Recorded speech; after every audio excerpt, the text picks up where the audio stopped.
Od wielu lat pracujemy z firmami produkcyjnymi. Jeden z naszych klientów, lider branży metalurgicznej w Polsce, postawił sobie za cel 0 wypadków śmiertelnych oraz znaczne ograniczenie liczby wypadków w ogóle. Wspólnie z nim rozpoczęliśmy przygodę, która zbliżyła go do tego celu. Na podstawie tego oraz kolejnych licznych doświadczeń współpracy w obszarze bezpieczeństwa z innymi przedsiębiorstwami stworzyliśmy ostatnią wyprawę, multimedialną grę planszową, która przemienia każdego pracownika w świadomego lidera bezpieczeństwa.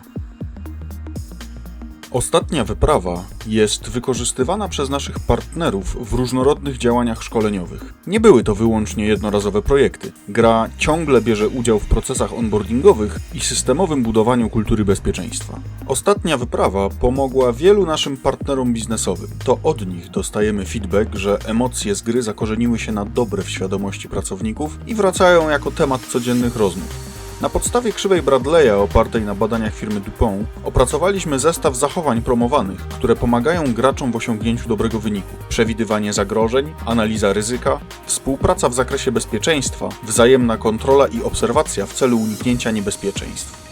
Gracze ostatniej wyprawy wcielają się w rycerzy przemierzających krainę pełną magicznych niebezpieczeństw. Co róż natrafiają na zagrożenia, z którymi muszą się zmierzyć. To od nich zależy, czy poświęcą czas i energię, by przygotować się do przygody, czy lekkomyślnie pospieszą ku nagrodzie. Każda decyzja będzie mieć swoje konsekwencje. Ostatnia wyprawa w Twojej organizacji ma szereg zalet. Szkolenia z grą skutecznie wpływają na pracowników. Otwierają im oczy na nieświadome nawyki wpływające na ich zachowanie w pracy oraz zmuszają do przemyśleń na temat bezpieczeństwa swojego oraz współpracowników. Uczestnicy podczas szkolenia bardzo wciągają się w rozgrywkę. Gra jest prosta, a przy tym bardzo angażująca. Dzięki dużej liczbie interakcji gracze czują, że biorą udział w prawdziwej przygodzie. Zarówno młodsi, jak i starsi stażem pracownicy bez problemu odnajdują się w świecie gry. Ostatnia wyprawa jest również przystępna dla trenera pod kątem jej prowadzenia oraz omówienia. Nie wymaga też znajomości specyfiki gier planszowych.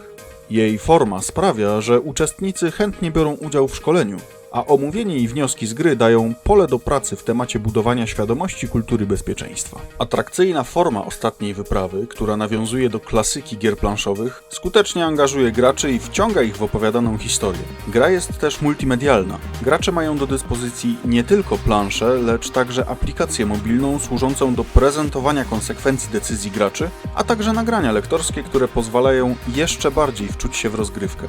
Dzięki temu ostatnia wyprawa jest grą wspierającą proces uczenia się myślenia o długofalowych skutkach swoich decyzji oraz po prostu świetnym narzędziem szkoleniowym, które już na samym wstępie robi wrażenie na uczestnikach.